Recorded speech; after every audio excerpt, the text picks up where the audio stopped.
ನಮಸ್ತೆ ಫ್ರೆಂಡ್ಸ್, ನಿಮಗೆಲ್ಲ tassels and ಟೇಲ್ಸ್ಗೆ ಸ್ವಾಗತ. ಇವತ್ತು ನಾವು ವಿದೌಟ್ ಬೀಡ್ ಹಾಕದೇನೆ ಒಂದು ಕ್ರೋಶಾ ಕುಚ್ಚು ಡಿಸೈನನ್ನು ಮಾಡೋಣ. ಹೆಚ್ಚಾಗಿ ಬೀಡ್ ಯೂಸ್ ಮಾಡ್ತೀವಲ್ವ, ಬೀಡ್ ಇಷ್ಟಪಡದೇ ಇರುವವರಿಗೆ ಈ ಡಿಸೈನ್ ಇಷ್ಟ ಆಗ್ಬೋದು. ಬನ್ನಿ ಹೇಗೆ ಮಾಡೋದು ಅಂತ ನೋಡೋಣ. ಸುರುವಿಗೆ 6 ಸ್ಟ್ರಾಂಡ್ ಸಿಲ್ಕ್ ಥ್ರೆಡ್ ತೆಗೆದುಕೊಂಡು ಅದಕ್ಕೊಂದು ನಾಟ್ ಹಾಕಿ, ನಾಟು ಮೇನ್ ಫ್ಯಾಬ್ರಿಕ್ನ ಬ್ಯಾಕ್ ಸೈಡ್ ಬರುವ ಹಾಗೆ ಈ ರೀತಿಯಲ್ಲಿ ಇಟ್ಕೊಂಡು ಒಂದು ಸಿಂಗಲ್ ಕ್ರೋಶೆ ಹಾಕೋಬೇಕು. ನಾನಿಲ್ಲಿ 2 ಟೈಮ್ ಸಿಂಗಲ್ ಕ್ರೋಶೆ ಹಾಕೊಂಡಾಗಿದೆ. ಇನ್ನು ನೆಕ್ಸ್ಟ್ 3 ಚೈನ್ ಸ್ಟಿಚ್ ಹಾಕಿಕೊಳ್ಳೋಣ. ಇನ್ನೊಂದೇನೆಂದರೆ ಈ ಡಿಸೈನ್ ಪೂರ್ತಿ ಟ್ರಿಪಲ್ ಕ್ರೋಶದಲ್ಲೇ ಮಾಡ್ತಾ ಹೋಗ್ತೇವೆ ನಾವು. 3 ಚೈನ್ ಸ್ಟಿಚ್ ಹಾಕಿ ಟ್ರಿಪಲ್ ಕ್ರೋಶೆ ಮಾಡಿಕೊಳ್ಳುವ. ಅದರ ಪಕ್ಕದಲ್ಲೇ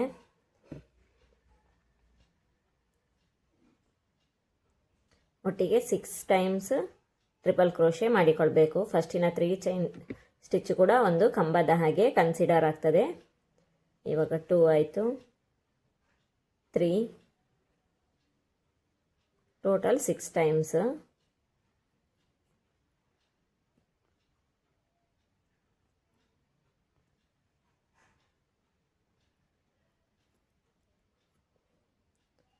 ಫೋರ್,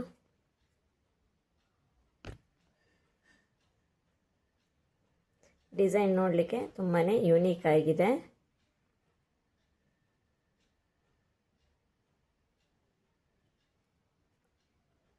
5,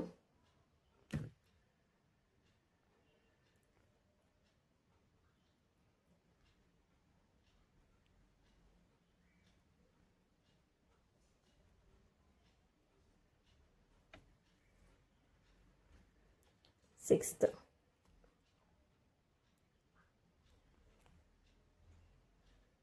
6 ಟ್ರಿಪಲ್ ಕ್ರೋಶೆ ಮಾಡಿಕೊಂಡ್ವಿ.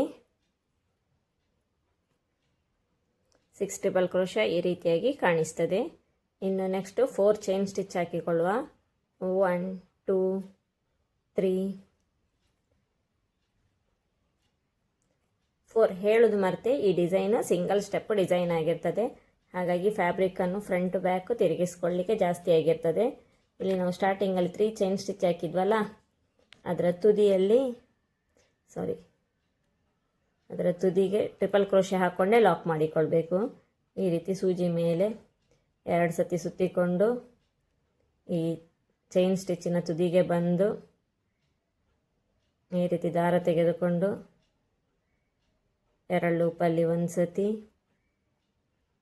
ಇನ್ನು 2 ಲೂಪಲ್ಲಿ 1 ಸತಿ, 2 ಲೂಪಲ್ಲಿ 1 ಸತಿ ಫ್ಯಾಬ್ರಿಕನ್ನು ಸೀದಾ ಸೈಡಿಗೆ ತಿರುಗಿಸಿಕೊಂಡು ಈ ರೀತಿಯಾಗಿ ಕಾಣಿಸ್ತದೆ. ಈಗ ಫ್ಯಾಬ್ರಿಕನ್ನು ಸೀದಾ ಸೈಡಿಗೆ ತಿರುಗಿಸ್ಕೊಂಡ್ವಿ.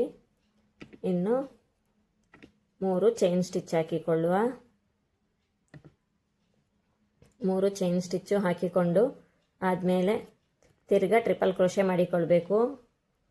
ಈ ಟ್ರಿಪಲ್ ಕ್ರೋಶ ಗ್ಯಾಪಿನಲ್ಲಿ 2ರಲ್ಲಿ 1 ಸತಿ, 2ರಲ್ಲಿ 1 ಸತಿ, 2ರಲ್ಲಿ 1 ಸತಿ. Next 3 chain stitch, 1 ಪೀಕಾಟ್. Total 7 triple crochet ಮಾಡಿಕೊಳ್ಬೇಕು. ಫಸ್ಟ್ ಇದು 3 ಚೈನ್ ಸ್ಟಿಚ್ಚು ಕೂಡ ಒಂದು ಕಂಬದ ಹಾಗೇನೆ ಕನ್ಸಿಡರ್ ಆಗ್ತದೆ. ಸೆಕೆಂಡ್ 2 ಲೂಪಲ್ಲಿ 1 ಸತಿ, 2 ಲೂಪಲ್ಲಿ 1 ಸತಿ, 2 ಲೂಪಲ್ಲಿ 1 ಸತಿ, 3 ಚೈನ್ ಸ್ಟಿಚ್, ಪೀಕಾಟ್,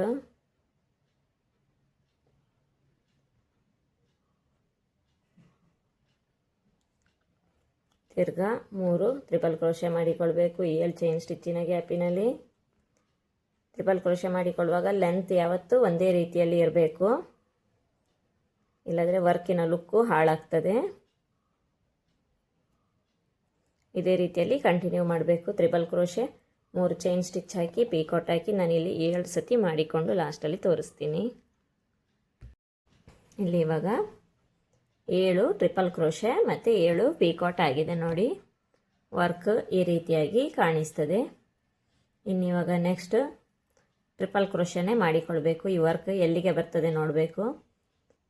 ಎಲ್ಲಿಗೆ ಬರ್ತದೆ ನೋಡಿ, ಎಕ್ಸಾಕ್ಟ್ ಪ್ಲೇಸಿಗೆ ಹಾಕಬೇಕು, ಇಲ್ಲದ್ರೆ ವರ್ಕ್ ಲುಕ್ಕು ಹಾಳಾಗಿ ಹೋಗ್ತದೆ. ಹಾಗಾಗಿ ಈ ವರ್ಕಿನ ಎಂಡಿಂಗ್ ಇಲ್ಲಿಗೆ ಬರ್ತದೆ ನೋಡಿ. ಇಲ್ಲ ಗೊತ್ತಾ, ಟ್ರಿಪಲ್ ಕ್ರೋಶೆ ಮಾಡಿಕೊಳ್ಳೋಣ.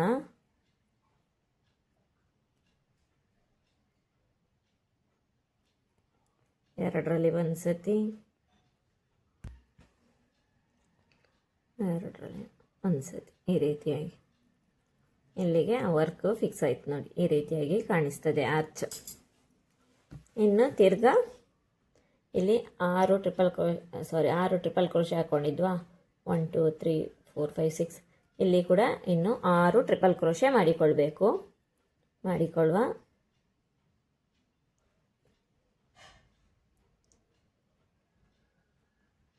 ಇಲ್ಲ ಗೊತ್ತಾ, 6 ಟ್ರಿಪಲ್ ಕ್ರೋಶೆ ಮಾಡಿ ನೆಕ್ಸ್ಟ್ ಏನು ಮಾಡಬೇಕು ಅಂತ ನೋಡೋಣ.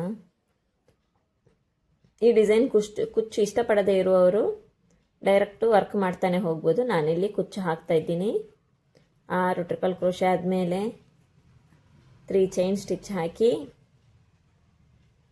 ಕುಚ್ಚು ಕಟ್ಟಲಿಕ್ಕೆ ಗ್ಯಾಪ್ ಕೊಡ್ತೀನಿ. ನಾನು ನೆಕ್ಸ್ಟ್ ಸ್ಟೆಪ್ಪು ಹೇಳ್ತೀನಿ. 6 ಟ್ರಿಪಲ್ ಕ್ರೋಶೆ ಆಗಿದೆ. ಇನ್ನು 3 ಚೈನ್ ಸ್ಟಿಚ್ ಹಾಕೋಣ ಕುಚ್ಚು ಕಟ್ಟಲಿಕ್ಕೆ. 3 ಚೈನ್ ಸ್ಟಿಚ್ ತಗೊಂಡು ಆ ಚೈನ್ ಸ್ಟಿಚ್ಚು ಎಲ್ಲ ಗೊತ್ತಾ ಬರ್ತದೆ ನೋಡಿ, ಅಲ್ಲ ಗೊತ್ತಕ್ಕೇನೆ ನೆಕ್ಸ್ಟ್ ಟ್ರಿಪಲ್ ಕ್ರೋಶೆ ಮಾಡಿಕೊಳ್ಳುವ.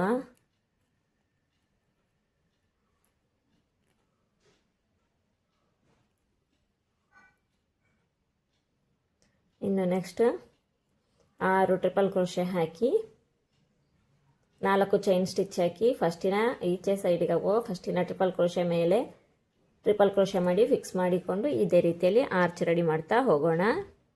ನಾನಿನ್ನು ವರ್ಕಿನ ಎಂಡಲ್ಲಿ ಫೈನಲ್ ಲುಕ್ ತೋರಿಸಿಕೊಡ್ತೀನಿ. ನಾವು ಇಲ್ಲಿ ವರ್ಕಿನ ಲಾಸ್ಟ್ ಸ್ಟೆಪ್ಪಿಗೆ ಬಂದಿದ್ದೀವಿ ನೋಡಿ, ಈ ರೀತಿಯಲ್ಲಿ ಕಾಣ್ತದೆ. ನಾನಿಲ್ಲಿ 3 ಆರ್ಚ್ಗಳನ್ನು ಮಾಡಿಕೊಂಡಿದ್ದೀನಿ. ಇಲ್ಲಿ 6 ಟ್ರಿಪಲ್ ಕ್ರೋಶೆ ಮಾಡ್ಕೊಂಡಾಗಿದೆ. ಲಾಸ್ಟಲ್ಲಿ 2 ಚೈನ್ ಸ್ಟಿಚ್ ಹಾಕಿದ್ದೀನಿ. ಈ ಥ್ರೆಡ್ಡನ್ನು ಟ್ರಿಮ್ ಮಾಡಿ ಕುಚ್ಚು ಕಟ್ಟಿ ಆದಮೇಲೆ ಡಿಸೈನ್ನ ಫೈನಲ್ ಲುಕ್ ಯಾವ ರೀತಿ ಕಾಣಿಸ್ತದೆ ಅಂತ ನೋಡೋಣ. ಕುಚ್ಚು ಎಲ್ಲ ಕಟ್ಟಿ ಆದಮೇಲೆ ಡಿಸೈನ್ನ ಫೈನಲ್ ಲುಕ್ಕು ಈ ರೀತಿಯಾಗಿ ಕಾಣಿಸ್ತಿದೆ. ಟ್ರಿಪಲ್ ಕ್ರೋಶದಿಂದಲೇ ಮಾಡಿದ ಡಿಸೈನ್ ಆಗಿರ್ತದೆ ಇದು ನೋಡಿ, ಈ ರೀತಿಯಲ್ಲಿ ಕಾಣಿಸ್ತದೆ ಡಿಸೈನ್. ನೀವು ಕೂಡ ಟ್ರೈ ಮಾಡಿ ಈ ಡಿಸೈನನ್ನು ಹೇಗೆ ಬಂದಿದೆ ಅಂತ ನನಗೆ ಕಮೆಂಟ್ ಮಾಡಿ ತಿಳಿಸಿ. Thank you for watching.